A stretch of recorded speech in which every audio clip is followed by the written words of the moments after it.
इस दुनिया में दो तरह के लोग होते हैं।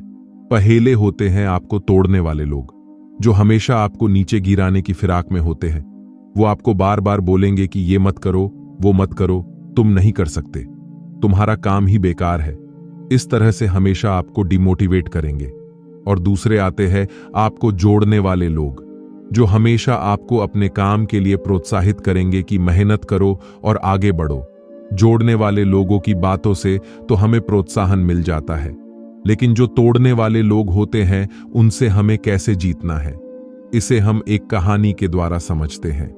तो वीडियो शुरू होने से पहले चैनल को सब्सक्राइब और वीडियो को लाइक जरूर कीजिए। किसी राज्य में एक प्रसिद्ध चित्रकार रहता था। उसकी चित्रकारी की चर्चा दूर दूर तक थी। उसकी बनाई चित्रकारी महंगे दाम पर बिका करती थी। राजा ने उसे अपने दरबार में शाही चित्रकार का दर्जा दिया हुआ था। एक बार की बात है, राजा का दरबार लगा था। फरियादी अपनी अपनी फरियाद राजा से कर रहे थे। दरबार मंत्रियों और विशिष्ट जनों से सुशोभित था। एक फरियादी ने राजा के सामने एक बड़ी विचित्र फरियाद रखी। उसने राजा से कहा कि वह एक मनोवैज्ञानिक चिंता में है और वह चिंता उसे हर पल परेशान कर रही है।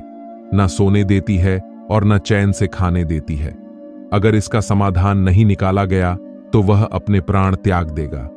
फरियादी की ऐसी बात सुनकर राजा को बड़ी हैरानी हुई कि आखिर ऐसी कौन सी समस्या है जिसकी वजह से आदमी अपने प्राण त्यागना चाहता है। राजा ने उस आदमी से उसका कारण पूछा। फरियादी ने बताया कि वह बहुत पहले एक अच्छा मूर्तिकार हुआ करता था। बड़ी अच्छी अच्छी मूर्तियां बनाया करता था। एक दिन उसने बहुत ही सुंदर मूर्ति बनाई और उसे बेचने के लिए सड़क के किनारे खड़ा कर दिया। कुछ दिनों के पश्चात उस मूर्ति के आगे एक खत मिला। खत की बात सुनते ही दरबार में बैठे सभी दरबारियों की उत्सुकता बढ़ गई।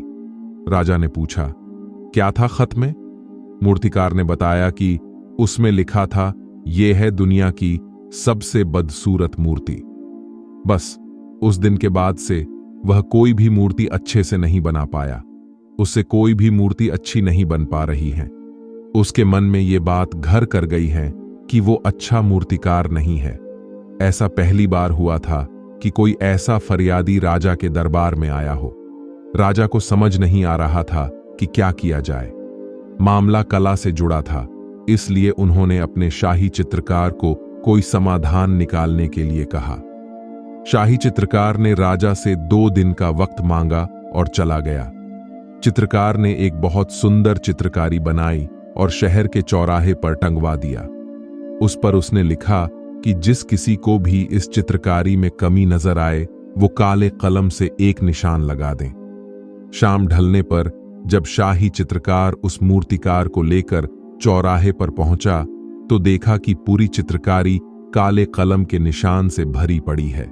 मूर्तिकार को कुछ भी समझ नहीं आ रहा था कि आखिर चित्रकार कहना क्या चाहता है। अगली सुबह चित्रकार ने दूसरी चित्रकारी बनाई जो आधी अधूरी थी और उसे उसी चौराहे पर टंगवा दिया।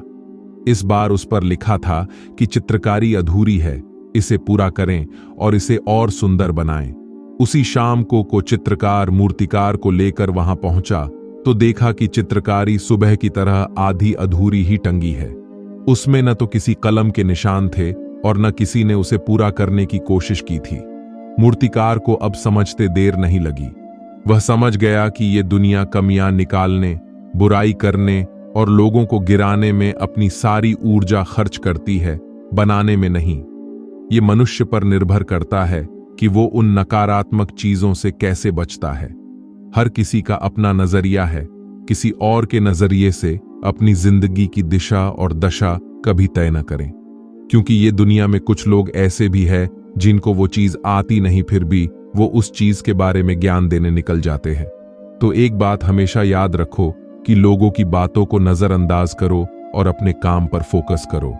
ये दुनिया सफल इंसान से जलती है और असफल इंसान का मजाक बनाती है। तय आपको करना है, जलाना है या हंसाना है। तो कैसी लगी हमारी आज की वीडियो कमेंट करके जरूर बताएं। तो मिलते हैं हम अगली वीडियो में। तब तक के लिए धन्यवाद।